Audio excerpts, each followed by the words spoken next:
Yo, what's good, everybody? Welcome back to the channel. It's your boy CartoonTaj. And oh man, we got another banger for you guys today. You guys and gals. You guys make sure to hit the subscribe button, the like button, all that good things. And comment down below and see what you want CartoonTaj to react to next. And today, man, we're gonna talk about some music, man. We're gonna react to some hip-hop madness. Yeah, that's the brother channel name. And I have the link down to this description below to his channel and this video after you watch with me, of course. And the title of the video is Atlantic Records, Where Rap Careers Die. Yeah, we all know about Atlantic Records. You know, they always signing people from reality television, social media fame, and they garner a nice hip-hop career, a music career in general, and it don't last that long. Well, one person that really kind of survived it, so to speak, is Cardi B, but she only released one album so far, and it's been almost 10 years now. So, hey man, without further ado, let's get to it. How does a record label with these A-list musicians go from dominating the charts and shaping the sound of a generation to lose? Whoa, wait a minute. Let's go back. With these A-list musicians go. Okay, Jack Harlow is signed with Atlantic. Uzi signed with Atlantic. YB signed, Young Boy, of course. I mean, these are very popular musical acts. So why are they rap careers dying?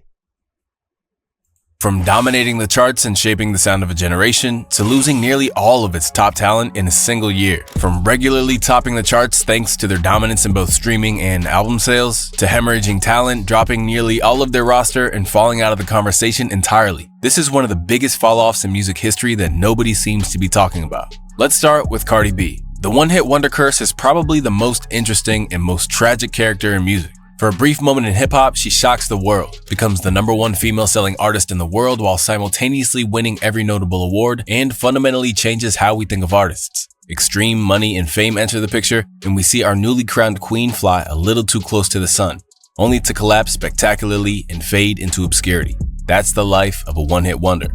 None of this applies to Cardi B.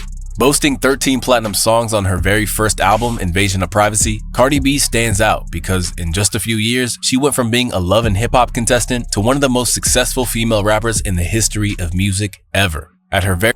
I mean, and you gotta say with Cardi, man, that's really impressive, man. Coming from loving hip-hop, fighting and throwing water and drink on people, and you know the teeth look like she was chewing on rocks, but she got it fixed.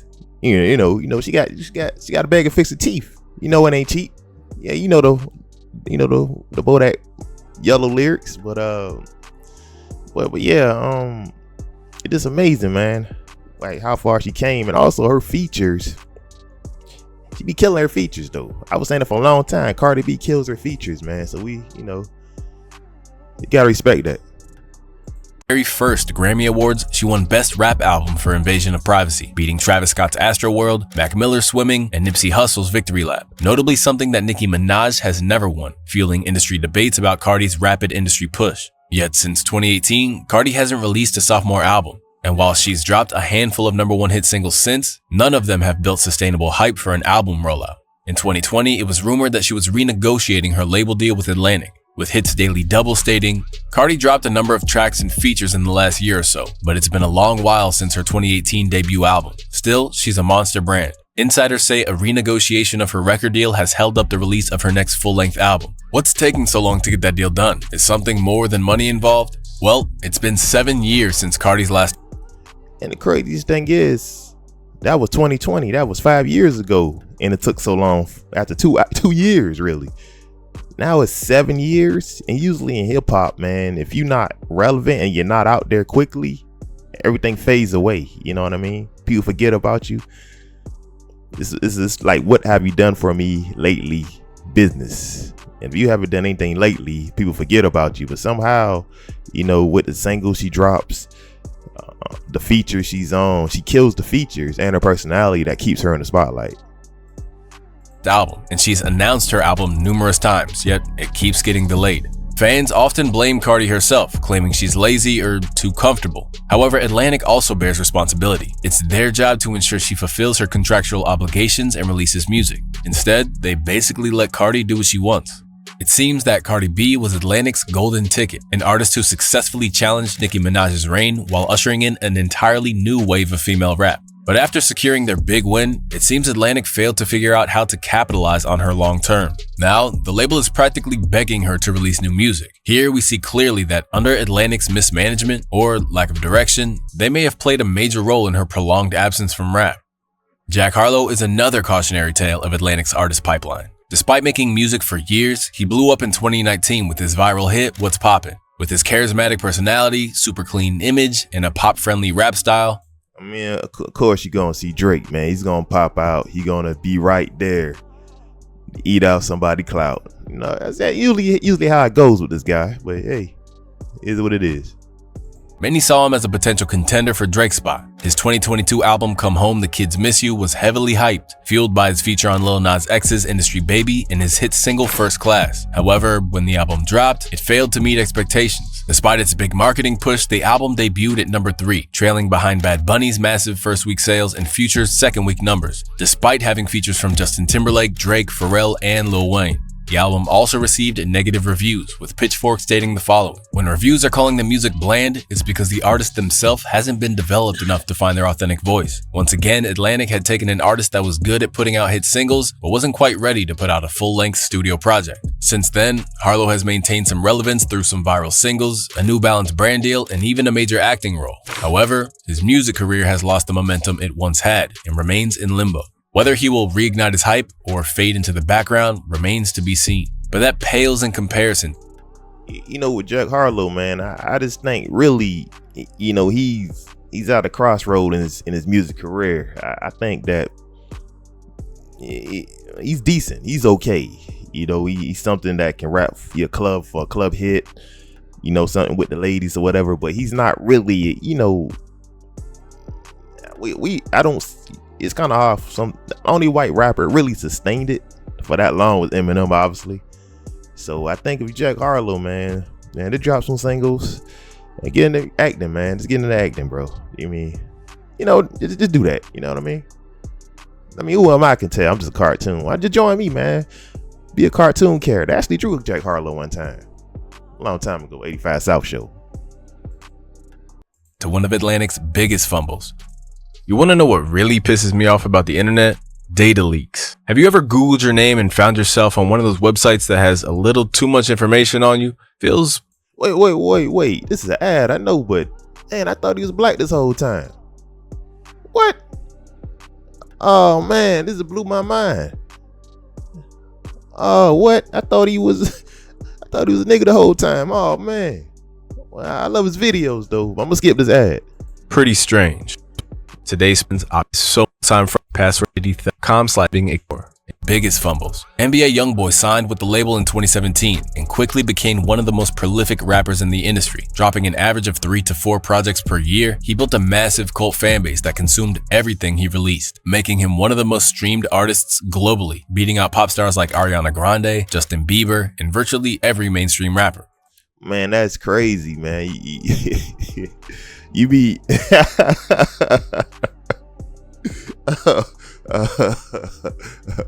whoa. You mean to tell me YB globally? I know he was top screaming rapper period in hip hop, but man, globally, there's YNs all over the world.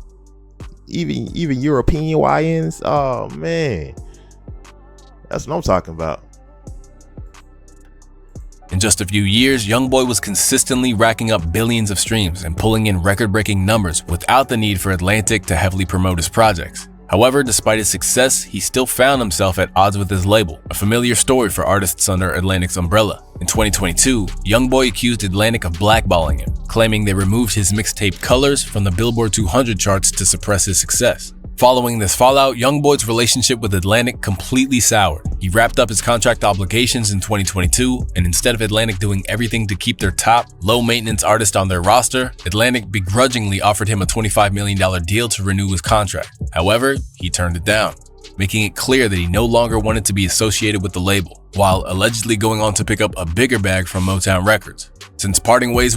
That's what I'm talking about, YB. They gave you 25 mil, you turned that down because you know you want the hottest acts out, if not the hottest hip hop act out, if you really think about it.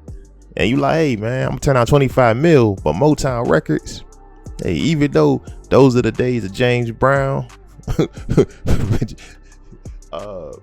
all the old school act, the Temptations, hey, I'm gonna sign with you guys, man. I'm gonna bring my YN energy over there, and we gonna take over everything on Slime. With Atlantic, YoungBoy's career has taken a noticeable hit. His final release under the label, Lost Files, failed to even crack the top 30 on the Billboard 200, selling just 18,000 units in its first week. Meanwhile, Atlantic still owns the rights to all of YoungBoy's biggest hits, including his collaborations with Juice WRLD, meaning that even though he walked away, they still profit off his past success. As part of his exit negotiations, YoungBoy even tried to buy back the rights to his masters, offering 4 free albums in exchange. However, Atlantic refused the deal and opted to hold on to the ownership of his catalog, meaning all they have to do is sit back and collect checks while YoungBoy struggles to regain momentum under a new deal. NBA YoungBoy was one of Atlantic's most successful artists, yet even he couldn't escape the label's profit-driven tactics. They squeezed every bit of value out of his work, refused to give any real ownership over his catalog even after he recouped, and once he was done fulfilling his contract, they let him walk,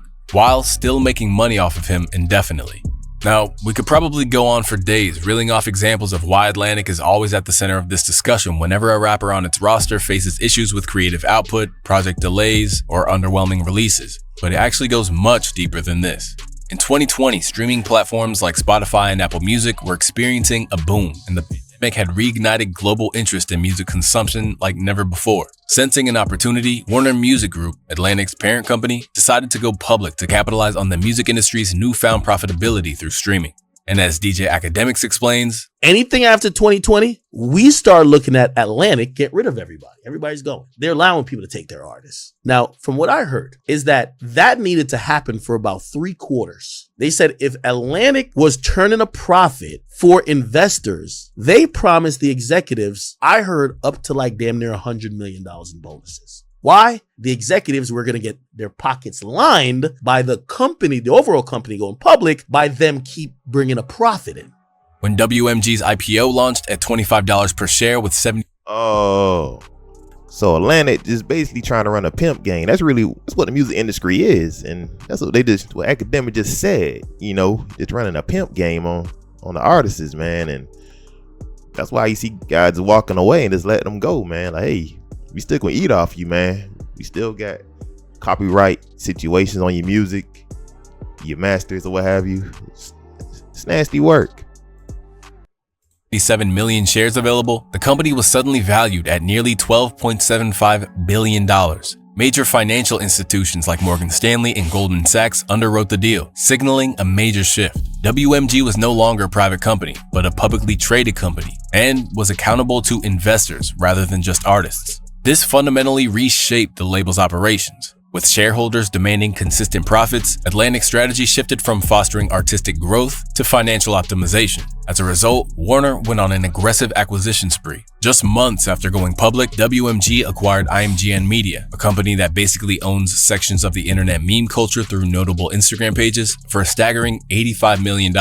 And what was one of its most notable assets? The meme page Daquan, which boasts over 16 million followers. The acquisition was yet another attempt to convince investors of WMG's ability to get a quote-unquote better understanding of the habits and predilections of teenage audiences. Another major acquisition was 300 Entertainment, which WMG purchased for $400 million in 2021. Founded by the now YouTube head of music Leor Cohen and Kevin Liles, the label housed the likes of Megan Thee Stallion, Young Thug, and Gunna, amongst many others. The label was combined with Elektra Music Group, which housed alternative artists like Fall Out Boy and 21 Pilots, forming 300 Elektra Entertainment. This acquisition marked a shift in WMG's strategy. Instead of spending money on distribution, the company aimed to own artists' catalog, which basically ensured direct profit from their catalog. Another tactic Atlantic used was shamelessly botting streams, allegedly. By November 2022, the label's attempts to impress investors had become...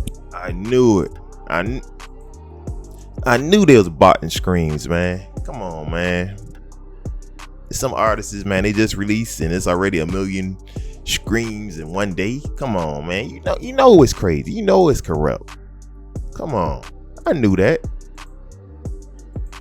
Even more blatant. As we all know by now, botting is a common practice in the music industry. But in case you don't, the purpose of botting is to create social proof, the idea that if enough people engage with something, others will follow. This is why Spotify streaming numbers and YouTube views are so prominently displayed next to songs and videos. The larger the number, the more likely people are to click because they assume the content is popular. However, botting requires balance, because if streaming numbers are inflated too aggressively, it starts to look suspicious. And this was precisely the case in November 2022, when Atlantic signees Lil Uzi Vert, Roddy Ricch, and Don Toliver were all clearly caught using bots to boost their YouTube views. Don Toliver's song Do It Right was the most obvious example. As of 2025, the song sits at 11 million views.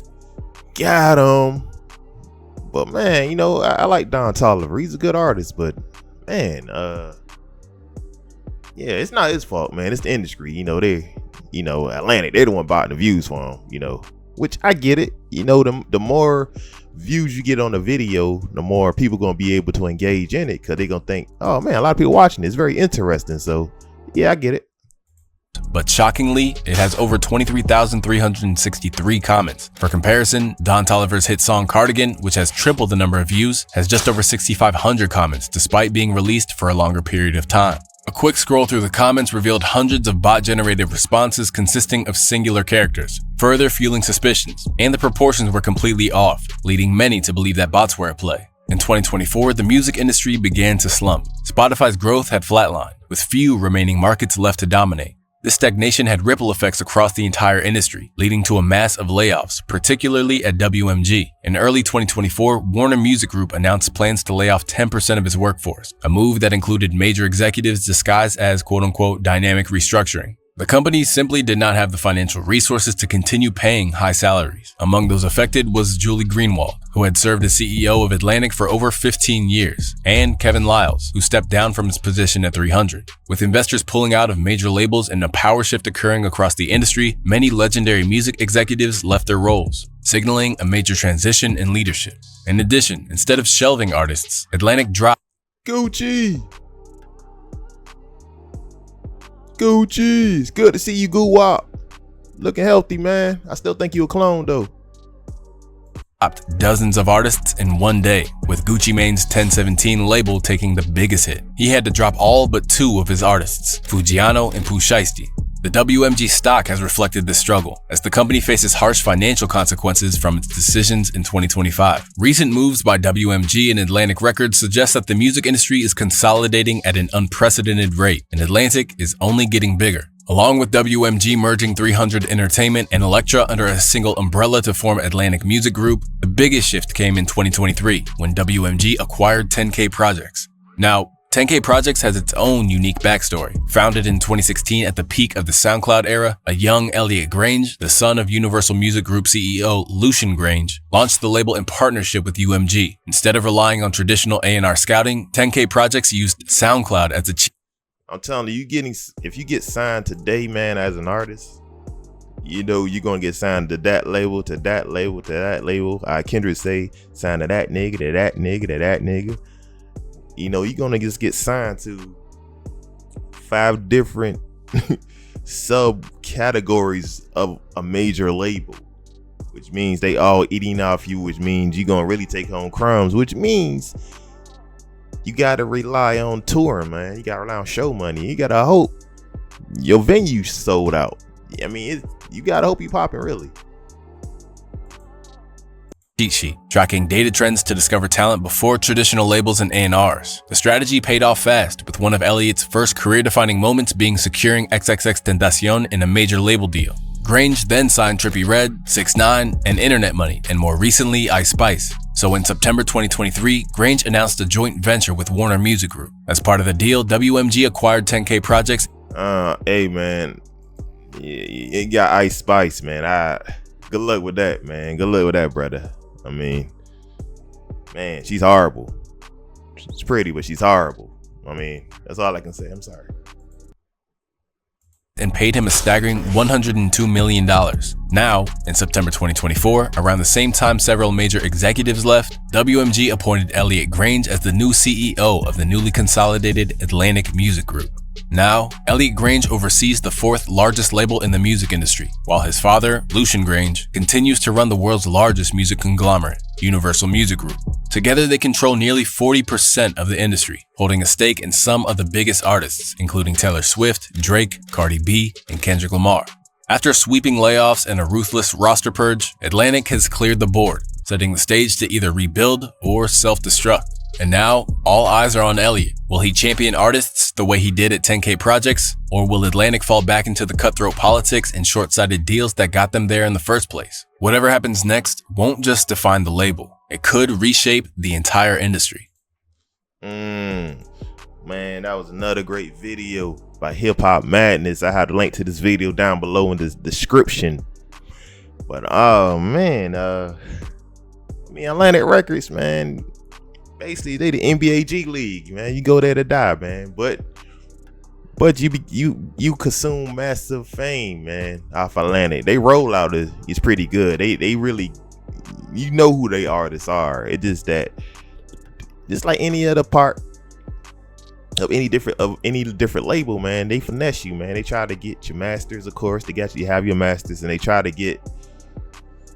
eat off your catalog for a long time, even after you get released from them.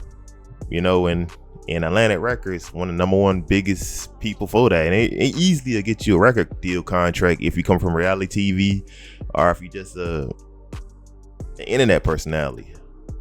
Especially if you're a female, if you're attractive enough, you're going to get those type of deals. And you know, you have nothing else going for you at that time except your type of fame or your 5 minutes of fame. Hey, let's them give me a record contract, get a couple people to write some songs for me, and let me perform them. It might be trash, but hey, I'm out there more, so I can't kind of get on them for that. But man, looking at all these artists, man, I don't know, man. I just saw Cardi B just release some new music, Jay-Z sample. I mean, she doing like a sample of Jay-Z old songs. It don't hit, man. So I think her career, it really is a limbo, even though she's a big name and her name alone, people going to show up to her concerts or what have you. But man, I don't know, YB, man, his things with the law, that kind of play into it as well. Jack Harlow, I just think Jack Harlow should do movies personally.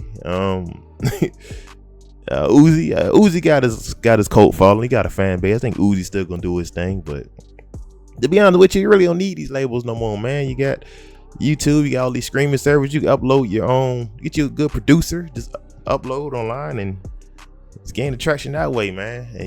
And shoot, you can get booked for shows and tours then. I think this is a new era right now. And if you guys want to argue what I said, I agree with what I said, comment down below. But yeah, that's what I think of this video. If you guys want to follow me on Instagram for me to do any artwork for you, if you want to see my artwork, CartoonTaj down below.